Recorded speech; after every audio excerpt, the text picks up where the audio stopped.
Hey everybody, this is David G. Fladoodler18 here. We're going to do something a little bit different today. Today we're going to cover the preseason 2026 Orlando City survey. So as you guys know, we put out the survey. We started on the subreddit r/OC Lions. We spread it on there. This is our sort of second part to the survey this offseason. We started with a sort of end of season survey, which went really well. And we decided to do a preseason survey this go around. And with the preseason survey, we put it out on X, we put it out on Instagram, the Facebook groups, all across wherever we can find Orlando City fans.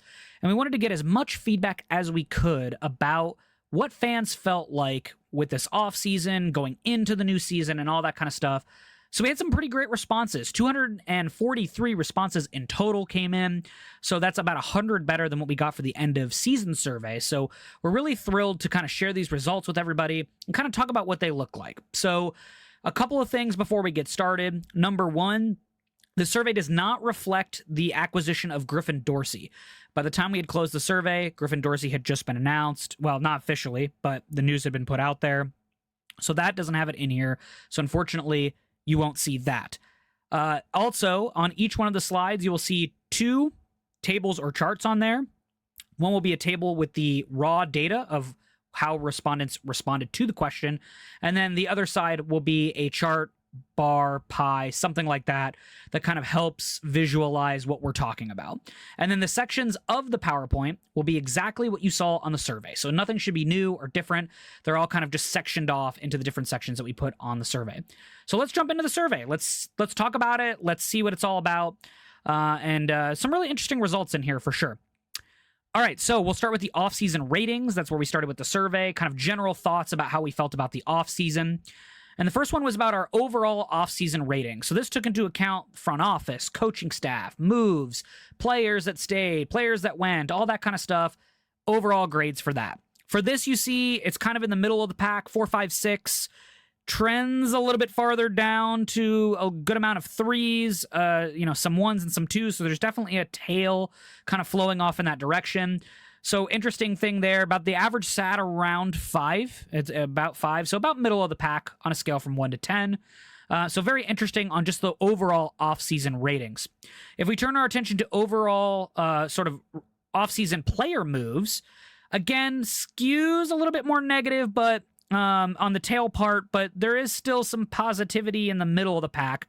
Again, 4, 5, 6 kind of sits in there. 7 gets a little bit more votes this time, but 3 also kind of keeps pace with where 7 is at, so you can definitely see how it's trailing off into the more negative. I do want to shout out those folks that still gave a 9 and a 10. I appreciate the optimism on both of those. I think that's unlike most of the fan base right now, but really interesting to kind of see those outliers in data like this.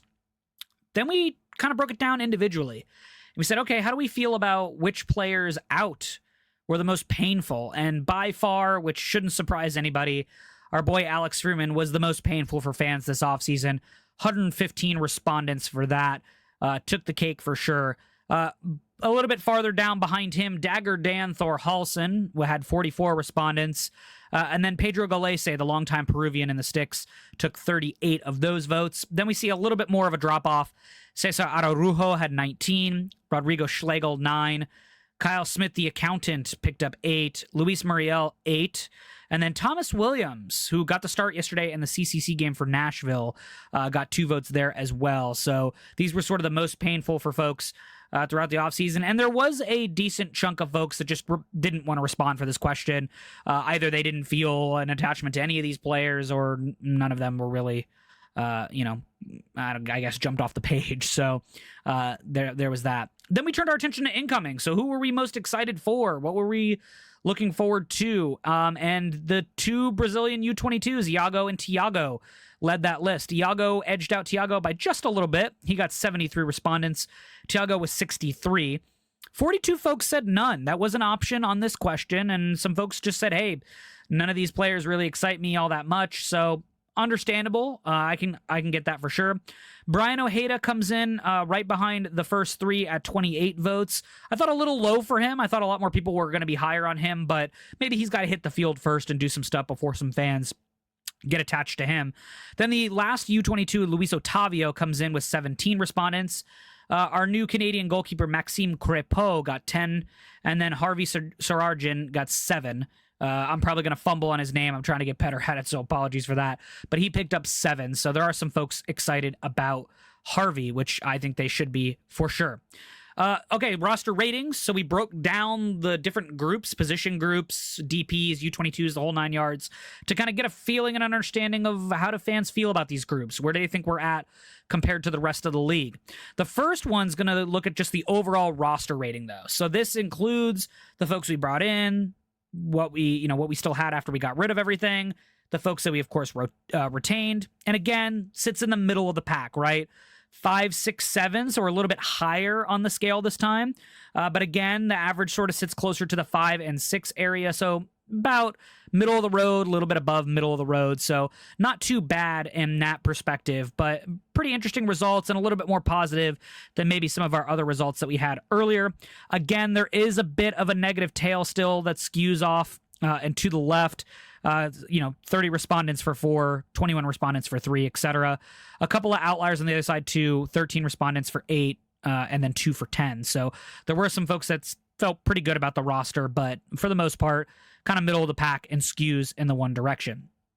All right, so let's break it down by group. This rating got a little bit different, right? So we're no longer on that 1 to 10 scale. We're now on the best in the league to incomplete position group. And then everything in between, above average, league average, below average, worst in the league. And then incomplete, I have at the bottom because that's fans telling me the group's just not there, right? So I can't even give them a proper sort of rating. So you might be able to look at that as sort of like, I'm waiting to see, but I kind of put that at the bottom. But you look at that however you'd like. So for the striker group, a majority of folks said they were below average. 140 respondents said below average. And that took up more than half of the pie chart here. And then with a sizable step down, league average 50 respondents had that as their answer.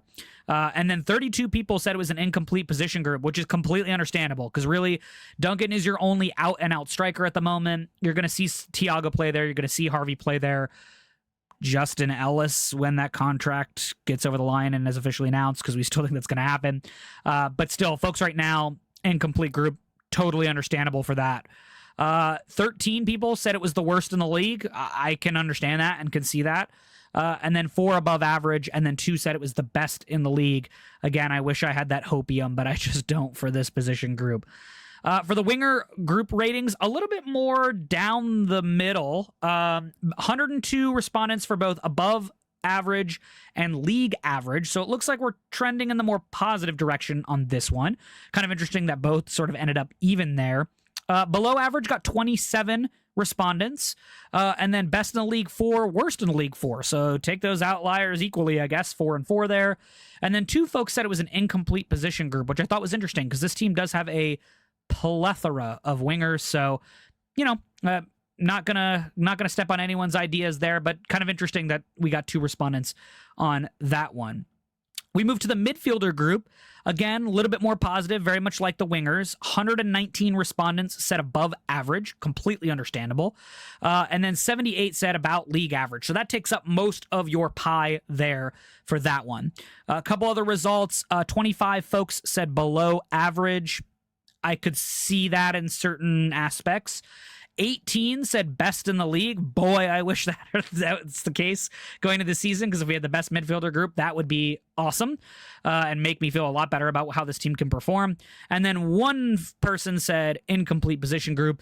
Nobody responded with worst in the league, so at least people don't think we're that bad in the midfield. Moving to the fullback group, again, I got to preface, this was before Griffin Dorsey was announced. Again, I'd be curious to see how much this would skew with the Griffin news, but a majority of folks had it below average. 119 respondents said below average. This fullback group is not even on par with the league. 62 folks said worst in the league. Again, understandable. I could totally get that. That takes up about 3/4 of your pie right there, just between those 2 results. 31 said incomplete position group. That's where I put myself. I was sort of in the incomplete group. I just think there's not enough there to really judge. But if I were to judge it, I would probably be in the below average category for sure. Above average, 5 folks, and then 3 said it was best in the league. Again, I wish, but I think that's an outlier for a survey like this, especially with the fullbacks that we have on roster. Our center back group, a little bit more positive, but more towards the average to a little bit below average. Top answer here was league average, which I think is understandable considering especially the depth and the sort of the injury woes that we're in right now. 63 folks said below average, and then 40 respondents said above average. So you're kind of splitting a little bit what that looks like. 6 said worst in the league. I could see that to a degree. I understand that. 18 said it was an incomplete group, which I think is probably more accurate with a lot of this. And then 3 best in the league. Again, understandable for sure. To a degree on the top end, I'd worry about depth and all that. But I guess if you're really high on this team, you'd maybe like the prospect of Iago, and then the fact that Brekalo is going to come in and hold down. And then, of course, you get Robin Janssen back later in the season. So that top 3 is really a good top 3 if everything pans out the way it should. But in its current state, I think below average is accurate. Average or below average is probably accurate there. For the keeper group, a little bit more negative for this group as well. 99 respondents said league average. 96 said below average. That's most of your pie there. 22 said above average. I thought that was interesting. I wouldn't have guessed that as the next one. Worst in the league, 16 votes for that one. And then 5 said it was an incomplete position group, which I'm curious to see how those folks feel about that. Like if they expected us to bring in another keeper, or if just the quality of keeper we brought in just wasn't to their level. I'd be curious to hear from those folks. If you were one of those folks, please let me know, because I'm really more than anything curious. I'm not here to judge, of course, or anything like that, but that fascinates me a little bit. And then best in the league, 2 votes there. Again, kind of continuing with the outlier, a little bit of the outlier trend. All right, moving to the DP group. So remember, right now, our DPs are Martin Ojeda and Marco Pasalic. Technically, this group is in the 3-3 build, so 3 DPs, 3 U22s. We did fill all the U22 spots. We'll talk about them in a second. We did not fill the 3rd DP spot, so it's just the 2 DPs for right now. So for our DP group, 108 respondents said above average. That's understandable. League average, 60 respondents for that one. Below average, 31. I think that's a little harsh, but maybe it's because we haven't filled that spot, so I could see that from that perspective. Incomplete position group, I definitely understand that answer. A lot of fans were hoping for a full group of DPs to go into the season, and it doesn't look like we're going to get that, unfortunately. And then 12 said we're best in the league. I think on their day, Marco Pasalic and Martin Ojeda can be some of the best in the league, but you're playing from a disadvantage if you don't have a 3rd DP, which obviously in this case we don't. But I could definitely see where those 12 folks are coming from. All right, moving to the U22s. Remember, your U22s is the Brazilian trio, Iago, Thiago, and Luis Otavio. For this one, 105 respondents have us above average, which is pretty optimistic considering that these guys have not played in a single MLS game for us yet. I know some have played in scrimmages, of course, but pretty optimistic from the group, so that's awesome. 83 respondents, league average. So again, those 2 answers take up most of your pie. 20 respondents said it's best in the league. That's pretty awesome. Love to see that. And then there was 13 for below average, which I think is a little harsh for this group, but maybe we're waiting to see what they can cook together. 6 incomplete position group. Again, the spots are filled, so I'm curious to see what people think about that. If that's more like, hey, I just didn't like the choices we made, which is totally understandable. But if you pick that as one of your answers, I'd love to hear from you. Let me know. And then worst in the league, 2 votes for that. Again, I think a little harsh, but totally understand where some people might come to because they are kind of unproven. So that totally makes sense. All right, so now we're going to move into player ratings. So this section is going to be more like Golden Boot winner for the team, top assister for the team, best attacker, best midfielder, best defender, best youth player. So all those folks are going to come in this section. So you'll see some pretty interesting stuff from the fan base. All right, so for 2026 MVP, Tincho Ojeda Martin is your number 1 vote getter, and by a lot. 174 respondents said Tincho is going to be the 2026 MVP, and boy, would we love to see back-to-back seasons of him tearing it up. Next in line, Marco Pasalic with 41 votes. Obviously a significant drop-off from Tincho, but still a decent amount of votes for Marco Pasalic, so that's really awesome to see. I'd love to see him ball out, especially earlier in the season, because I'm one of those people that's convinced he might get sold in the summer. But if we are able to have him for the season, I'd love to hit for him to give a team MVP shout. Duncan McGuire comes in after that, after another kind of step off. He has 11 votes, so that'd be great. If Duncan McGuire was the best player on the team, that means he's banging in goals, and you'd love to see that. And then behind him, a couple of 3s, 2s, and 1s. Ivan Angulo picks up 3 votes, which is pretty interesting because I'm not sure where we'll see him on the field this season. And then Zachariah Taifi, the homegrown, gets 2 votes. Wilder Cartagena picks up 2 votes in his comeback season. Iago, the new U22, picks up a vote. And then Jeron Gerbet picks up a vote as well. We, again, probably won't see Gerbet till after the World Cup break, but nice to see him get a vote there. He'd probably have to have a heck of a half season in order to pick up MVP, but hey, I'm not taking it away from anybody if someone can pull it off. Our top scorer, again, goes to Tincho. Martin Ojeda gets 138 votes. And then Duncan McGuire takes the second spot with 49 votes, with Marco Pasalic right behind him with 46 votes. Again, would love to see Duncan McGuire get into that top scorer conversation, because that probably means he's easily double digits and probably 15 or higher. So I'd love to see Duncan McGuire go in and put that kind of season in. We desperately could need it, especially early on. Tiago, the other new U22, gets a couple of votes here. He gets 3. And then Tyrese Spicer, Spicy T, gets 2 votes to kind of round out the top scorer. For top assister, Martin Ojeda leads the list again. Tincho with 138 respondents saying he is going to be the top assister on the season. Then it's Wilder Cartagena, the Peruvian, coming back, which is interesting because, again, he's more of a deep-lying midfielder, so it'd be interesting if he got that many assists. Maybe we're counting hockey assists like MLS likes to count, which, something. But he comes in with second. Marco Pasalic gets 46, so, again, close behind, and I could definitely see that happening as well. And then there's kind of a steep drop-off after that. Brian Ojeda picks up 3, Ivan Angulo 2 votes, Tiago 2 votes, Edward Atuesta 2 votes, and then Robin Janssen with 1 vote. Again, I think kind of a tough hill to climb for Robin Janssen, considering he'll probably get about a half a season. And then between Brian Ojeda and Edward Atuesta, if one of them did get top assister, I would imagine they edged the other one out. So we'll have to see what that competition looks like, because again, that's still sort of a competition for that second pivot spot next to Wilder Cartagena, because the assumption is Wilder Cartagena will start. So that'll be pretty interesting there. Okay, so our attacker of the year for 2026, again, is Tincho. 98 votes for him. And then kind of close behind him, Marco Pasalic with 59. Duncan McGuire picks up 41 votes to round out the top 3. And then after that, Tyrese Spicer picks up 22 votes, which is really awesome to see. Glad to see the fan base is slightly high on Spicer there. And then Tiago picks up 8 votes. Utara Sukata picks up 3 votes. I kind of like that. I think he would probably have to start to pick up attacker of the year, but hey, maybe he's attacker of the year off the bench or something like that, like a Benji Michel or Ramiro Enrique type. That would be kind of cool if he's able to come off the bench and do that. Harvey Sajarin picks up 1, and then Gustavo Caraballo picks up 1 as well. So shout out to both of those young guys who we hope get more minutes this year, of course.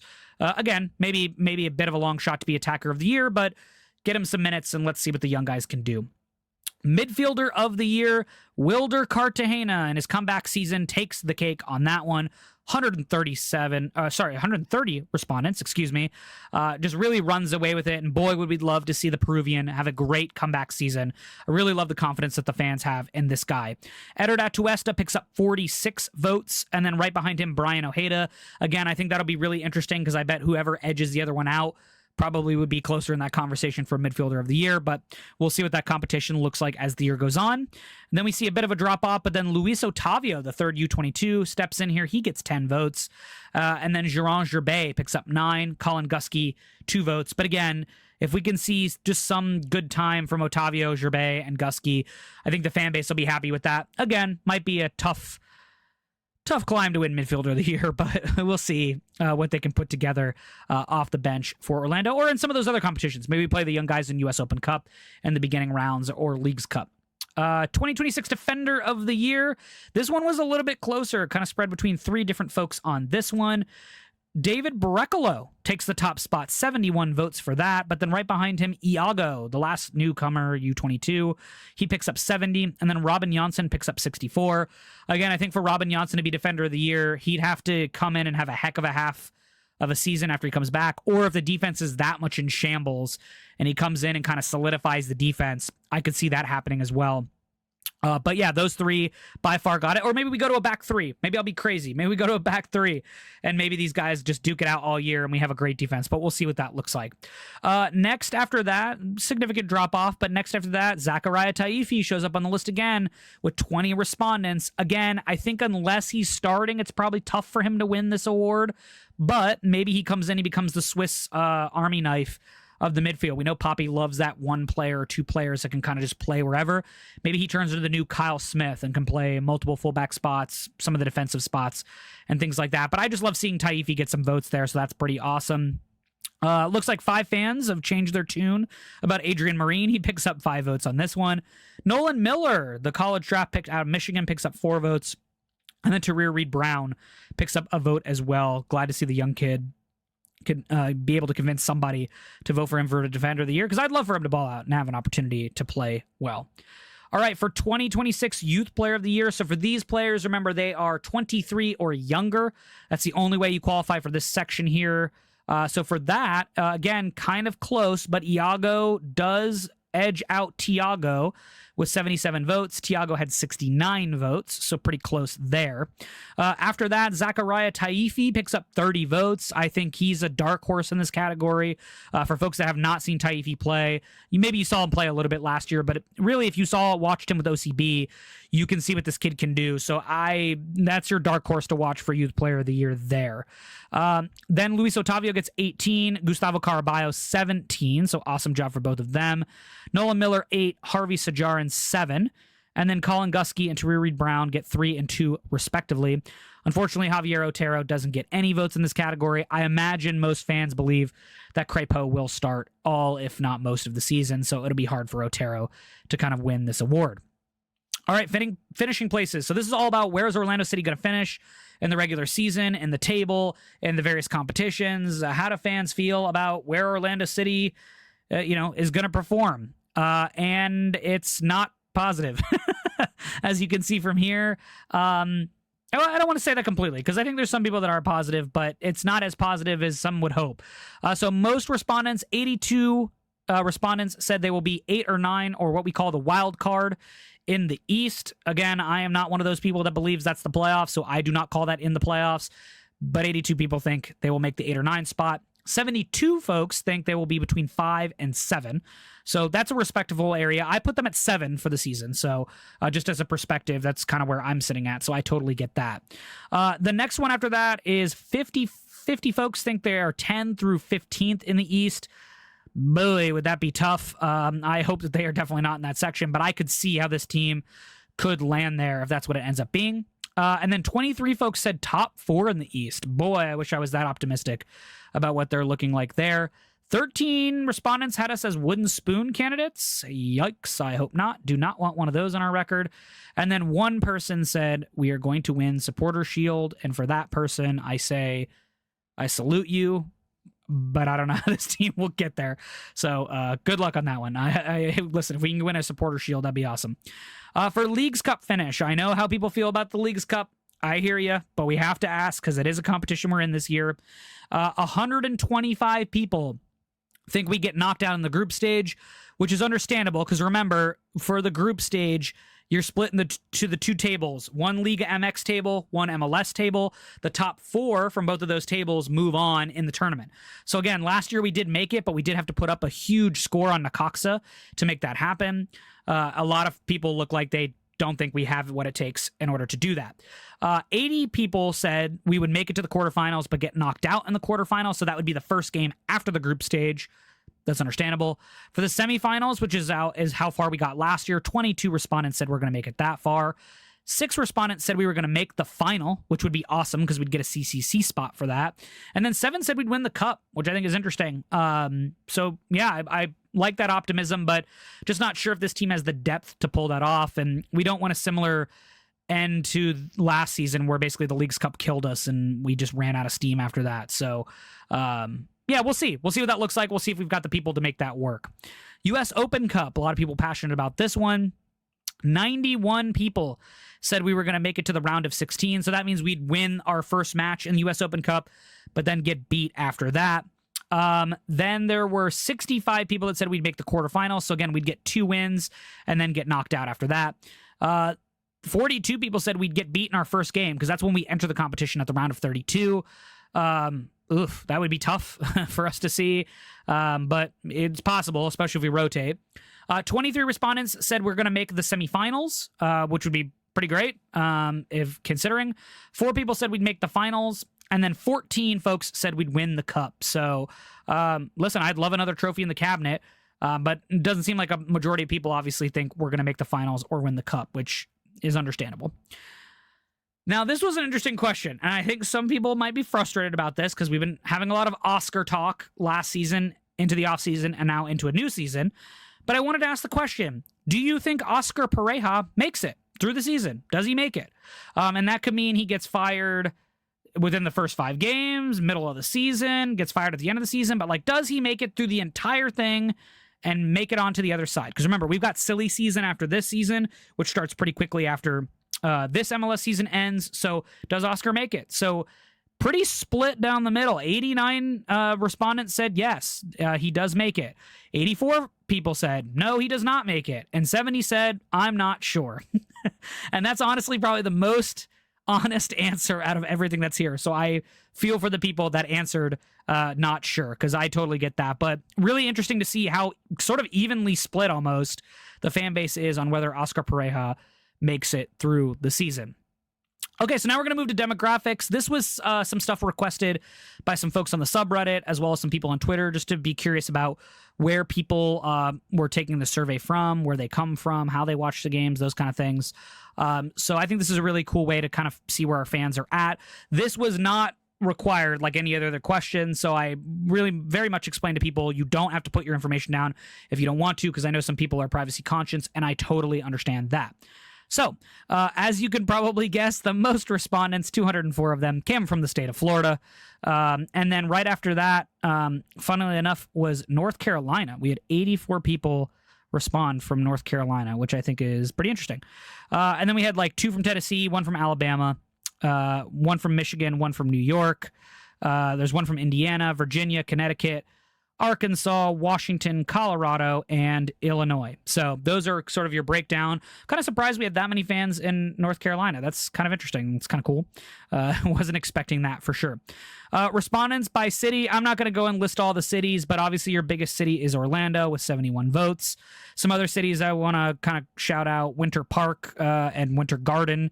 Pretty big representations there.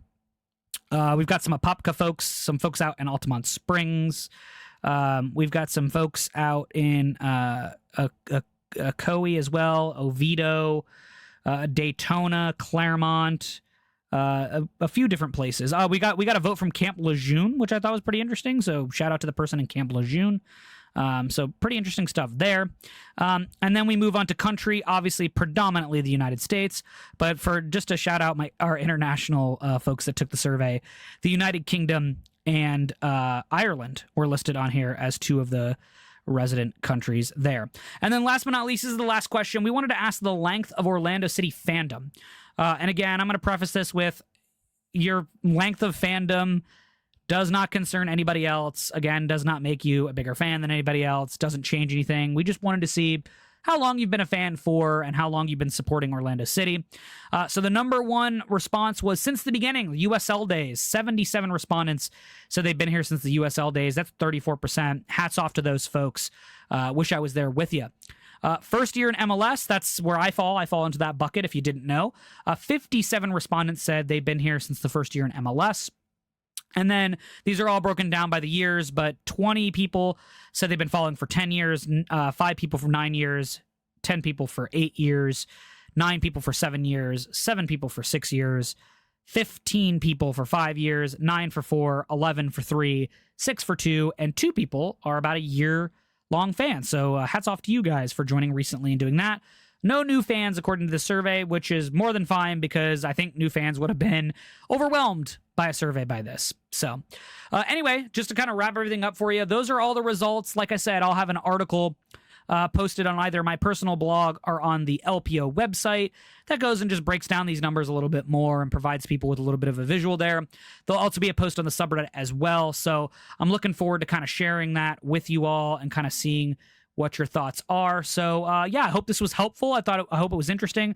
It's definitely interesting for me. So I can't wait for you all to see it and kind of give me your feedback on it. And yeah, really looking forward to a new season, and maybe we can turn up the optimism a little bit if we're able to get maybe a couple more moves over the line. We're kind of leaning on each other. So thanks, guys. I really appreciate it. Again, this is David G, Fladoodler18, signing off. Really appreciate you guys. And as always, Vamos Orlando, guys. Have a good one.